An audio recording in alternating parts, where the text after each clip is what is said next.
Thank you all for joining us today for this episode of Tech in Ed Tech. This is Inclusivity Unpacked, addressing current accessibility gaps in K12 education. My name is Erin Evans, and I'm delighted to have Sharron Rush, who is the Executive Director of Knowbility, joining us today. Sharron, welcome. Thank you, Erin. Thanks for having me. It's great to be with you.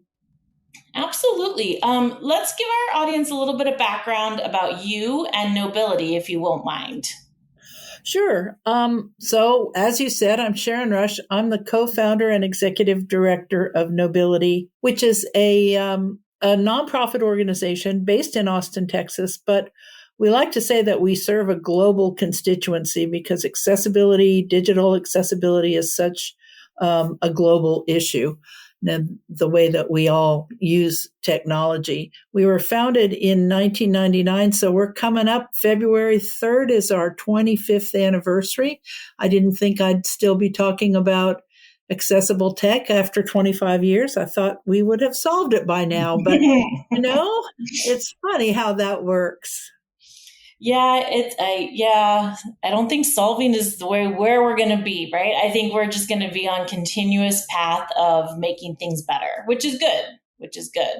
It is good that we keep trying to make things better. And I think what I didn't really figure into the equation was how much and how quickly technology would continue to change. And I think we're going to talk about some of those changes today. But in general, Knowbility operates. We do community programming. We have a web design contest that we call the Accessibility Internet Rally, or AIR. We teach web developers about accessible design. Then we've got a conference every May called Access U, where people can come and get that training that they need to be good designers and developers.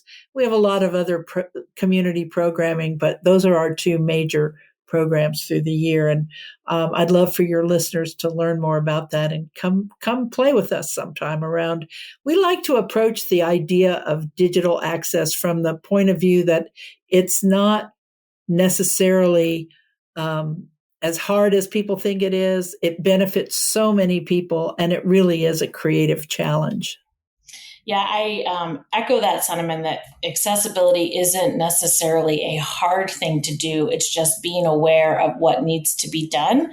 And I've personally benefited from some of the materials from Knowbility, and I think it's a great place to get information and then share what you've learned as you go through. Thank you. I think that's very much a part of this community. The accessibility community and the disability community in general tends to share resources pretty effectively. I would agree with you 100% on that. All right, so let's talk about assistive technology in the K-12 education space, as well as accessibility in the K-12 space. Can you talk about how you have seen the provision of assistive technologies, how those have evolved over the past 25, 30 years in the K-12 education space? Well, when I knew I was going to be on this podcast, I had to do a little research, because as much as we operate in the space of digital accessibility, we are not primarily a K-12 organization, although, of course, it's one of the most important areas. So I went and did a little research around this. What are the trends? How have things been going in these last 25 years? My own experience, unfortunately, is that it doesn't seem that things have changed enough to accommodate more kids. I mean, that was how I was feeling from my own personal experience with Knowbility and the schools that we do work with. But I thought, there's a whole world out there. Let me go do some research. And I found Hanover Research did a paper called 2023 Trends in K-12 Education and EdTech. I found that report to be very helpful in painting the big picture. And I would recommend to your listeners that they look at that. They talk about how artificial intelligence, AI, is disrupting personalized learning, some of the impact that that's having, which, how could it not impact education when it's having such a broad impact on the rest of technology and how we use it? I think one of the things that I have really been impressed with and encouraged is the idea of student-centered assessment, and because summative assessments so often have that bias that's built into them. And so ed tech products that proffer formative assessments allow teachers then to use those immediately to shape how they're doing their lessons and how they're engaging students. And I find that technology has great power and effectiveness in that idea of formative assessment and having that immediate interchange between how kids are doing and how you're teaching and how you might modify that to suit their learning needs. So I think that idea of how we use and how we respond to assessment data has maybe been a really positive change. Thank you for that. You mentioned at the beginning of that response that Knowbility doesn't just focus on the K-12 space, which is fine. So I was curious if you could tell our listeners how Knowbility does interact and involve within K-12 and where you have seen the biggest impact that you guys have been able to make as you're working through and talking with the K-12 system. We have an application that we call ATSTAR, and it stands for Assistive Technology Assessment Resources and Tools. And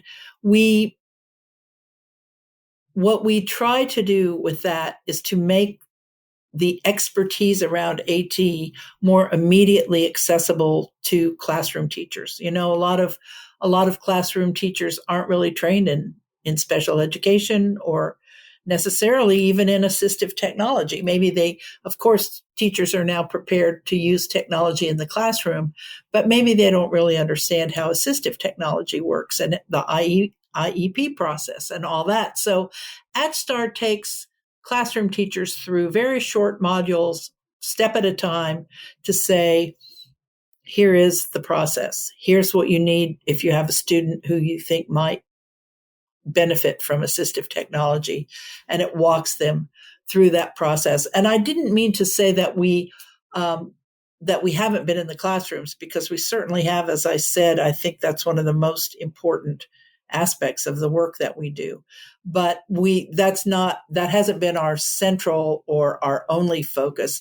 And so I think some of your questions, I may have to defer to people who are actually in the classrooms, which I think is something that we should all be doing. Listen to those teachers, listen to the people in the classroom, and understand what the challenges are that they're facing and that they're having to deal with above and beyond assistive technology, but certainly including that. So I fully agree. It's a form of, I would call it a form of user testing and user focus, right? To see the people that are there and doing the work and using the technologies, what is their feedback? Which leads me to a question around the AtStar program.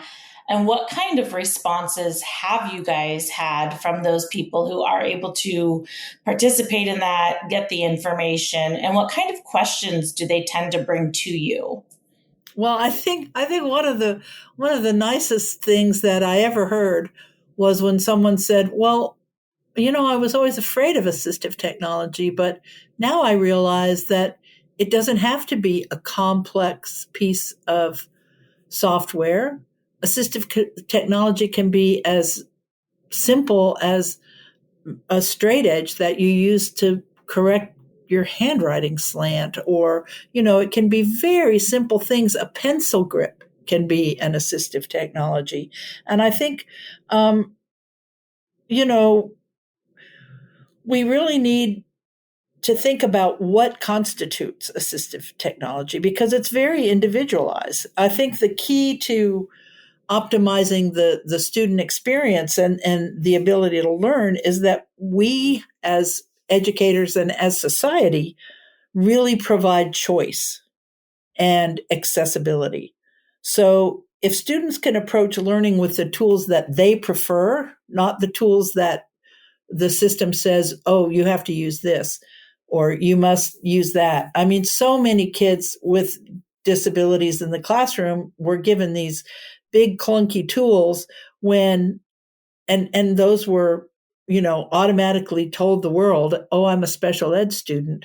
Whereas when they're given an iPad, they're just like the other kids, and that iPad for them becomes an assistive technology. So I think one of the challenges is just the very idea, oh, you need an assistive technology.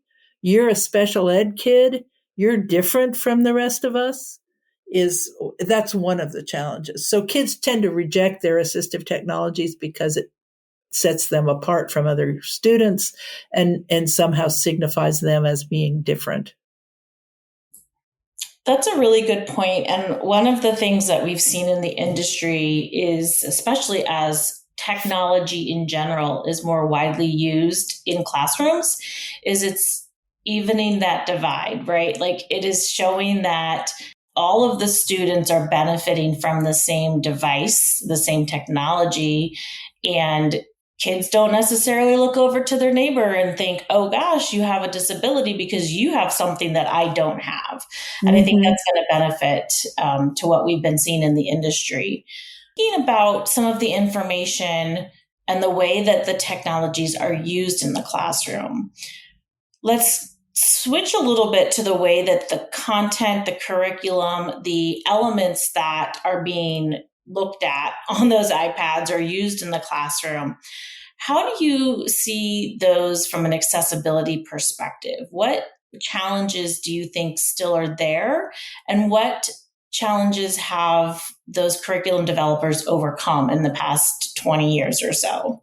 Oh dear, this is a dismal question, Erin, because it really is. I'm sorry to report that over the past 25 years, I think that a lot of the people who make curriculum products have been very resistant to the idea of accessibility, um, and the absolutely biggest obstacle is that so many of the ed tech products are not accessible.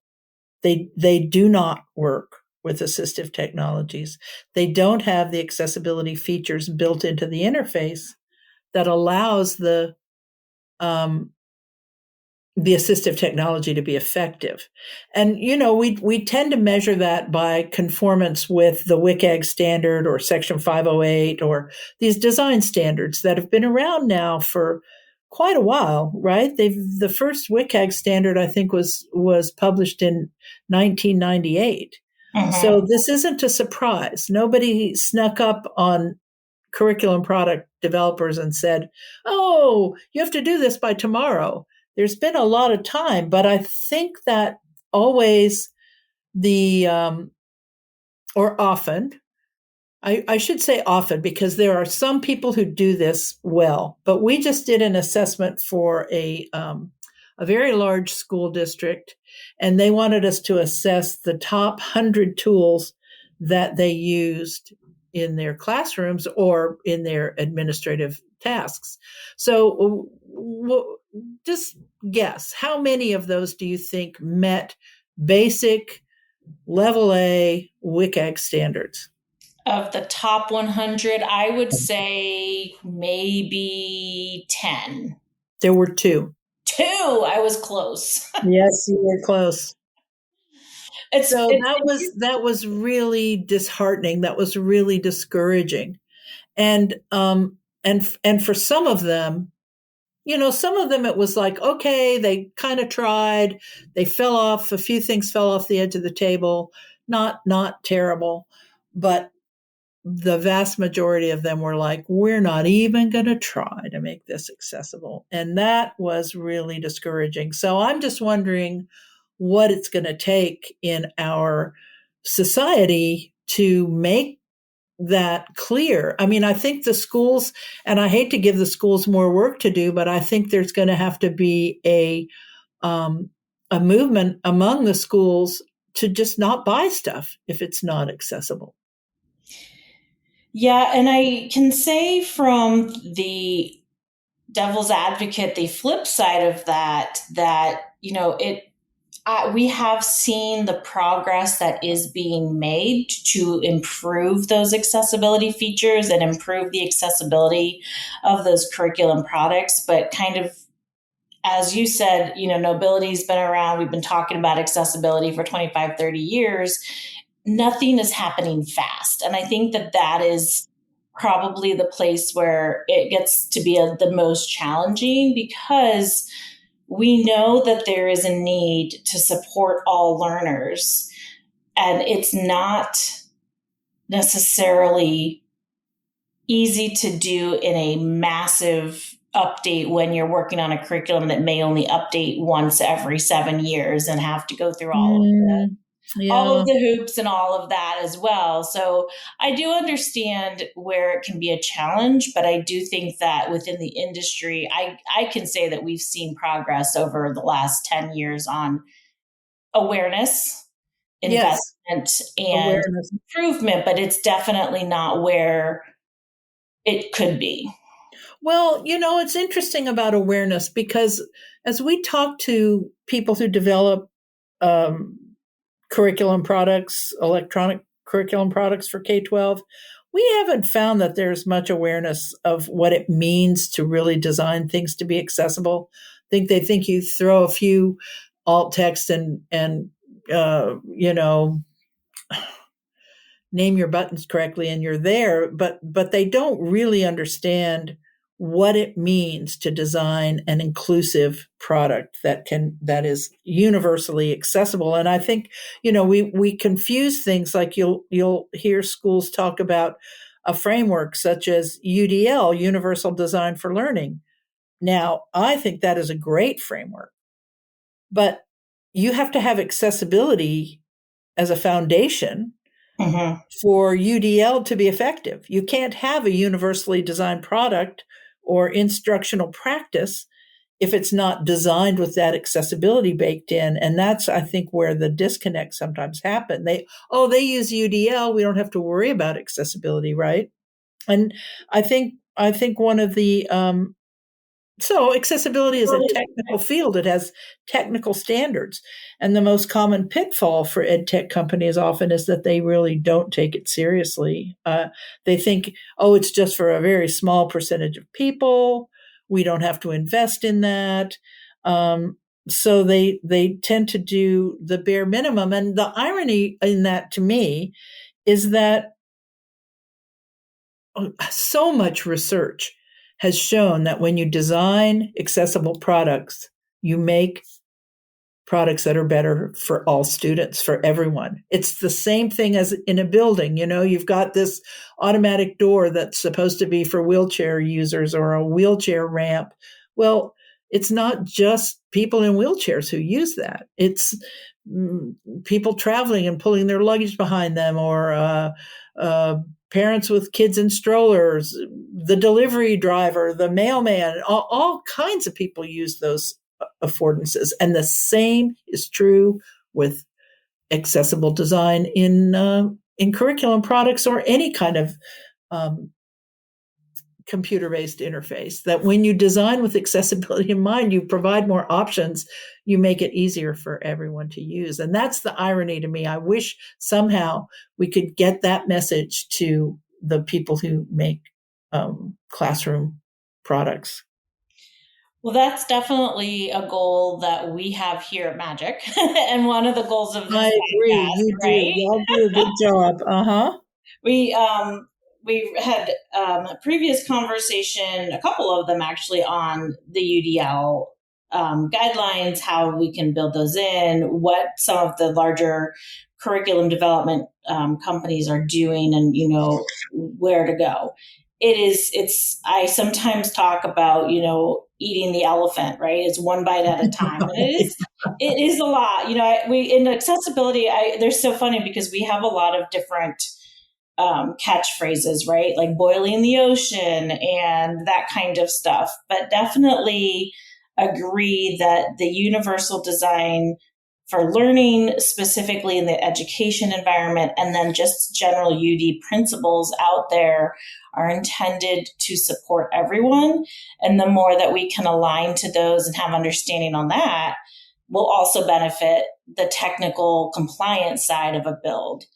And then there's the usability testing and the user experience, right? We were talking about that earlier about going into the classrooms and finding out what's working and what's not from the teachers and the students. Same principle when you're building something. What does that look like and how is it supporting the people who are using them?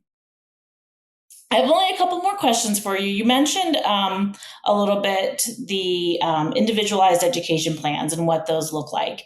From Knowbility's perspective and from an accessibility perspective, how have you seen the impact of those and what possible improvements would you guys think about to making those more effective? Well, I think that is a great question. And that is a question for somebody who has a more formal background in education, I think, because what I see the benefit of the IEP is the personalized nature of it. And I think that personalization is something that we must try to protect and retain. It needs to be reinforced, though. I think we need better mechanisms to support IEP teams and the team members so that they have more choice in the toolkit to choose from. Expense is not supposed to be a factor, but we can't deny the fact that it is a factor in schools whose budgets are so constrained. I think also just awareness. The IEP team can't make recommendations for tools or affordances that they don't even know exist. So how can we provide more, I don't know if it would be federal or regional services that are really and truly reaching everyone, regardless of whatever. There are parts of, so we're in Austin, Texas, and we work real closely with the assistive technology specialists over there, and we have through the years. We worked with them. That's how we got involved with AtStar. We were the advisors on the technical aspects, and they were the subject matter experts. And there are schools in the Austin Independent School District that have never called their AT specialists at the district level. They've never called them. They've never been there. And so, do you think that's because those schools don't have any kids that need assistive technology? Or do you think it's because, those schools have solved all their assistive technology problems, they don't need district level support? No, it's because they don't have the bandwidth, they don't understand the need, and they don't know to call and get the help they need for those kids. And I just, you think that the kids that tend to get the best services are the ones that have the most ferocious mama bear kind of parents. And I don't think that parents of students with disabilities should have to fight so hard to get basic services. And you don't want a kid's success in the classroom to depend on the advocacy skills of their parents. So I just think we've got to rethink this process so that it's an equalizing force and that effective services are available and proactively available to everyone. That's a wish. I don't know. I wish I could be more practical and say, and Erin, here's how we're going to do it. No, but it's a fair point, and I think you're right. I think, we were talking earlier about the members of the accessibility community and how we are consistently raising that awareness, building in that advocacy, and, what else is out there? How else can we partner? Where else can we go? And there's a lot. It's clear that there's a lot, and there's a lot of opportunities. And truly there are, if we had more standardization about the systems that record the IEP recommendations, and we have systemized ways to measure and track now with the technology we have, we should be able to do that to notice if the IEP has actually been enforced or followed. Doesn't it still feel like it's the Wild West when it comes to applying these? Like some of the districts we've seen have very standardized systems, and some of the more advanced states standardize it at the state level. Yep. But so the problem is there are so many different tools and variations in how the services are considered and delivered and recorded. It's really hard sometimes to know if the IEP teams are really succeeding. So I don't know. I think collaboration, standardization, support from either the state or the feds would be helpful. Let's wrap this up with one last question, which is, where is Knowbility going from here? And how are you guys going to continue your advocacy and your awareness methods, not just in the K-12 space, but in general? And, what does the future look like for you guys? Well, that is a great question, because we've been doing this for 25 years. What Knowbility really works for, and what we have always tried to do, is to address the root causes of what we call digital discrimination. That we need to create a world like the built environment in the United States. You cannot build a public space anymore without taking into consideration the rights of people with disabilities to participate in that space on an equal basis, to be able to move around in it. And I think that we have to figure out a system now that we can agree to and educate people to, so that when the developers and the designers are learning about design, they learn about accessibility, and it becomes part of what, so I'm in Austin. It's a tech hub. We have startups doing everything in the world, making apps for this or that or the other thing. And they have this understanding of what is a minimum viable product. They call it the MVP. What's the minimum viable product? Well, in my opinion, it shouldn't be considered viable. That V should not be in there if it doesn't include accessibility, until we start thinking about the fact that this is a public accommodation, this access to technology, and bringing people in and making sure that everyone who's learning about making technology understands and incorporates that into their work. I think we'll still be like playing whack-a-mole, knocking this one over here and that one over there. It's kind of crazy, because I just don't think that we can expect universal access or equal access unless we have a standard that is, I mentioned earlier, procurement officers. Don't buy it. If it's not accessible, don't buy it. If you're an investor in startups, don't invest in it if they're not incorporating accessibility into it. So that's what Knowbility will probably just keep working on, all that stuff. And we do try to approach, I'm very cautious about saying we need more standards or we need more enforcement, because that doesn't really motivate people. That's not, people don't say, oh, I'm so excited to do this because it's the law, right? There's a new place for me to follow today. Yay! But they will say so I told you about the Accessibility Internet Rally. It's a challenge. It says, we want you to design a website for this local community group. It's neighborhood associations, church groups, small nonprofit organizations. And as we're going to give you 8 weeks to do it, and we're going to teach you about accessibility first before we unleash you on this nonprofit group, or sometimes it's a school.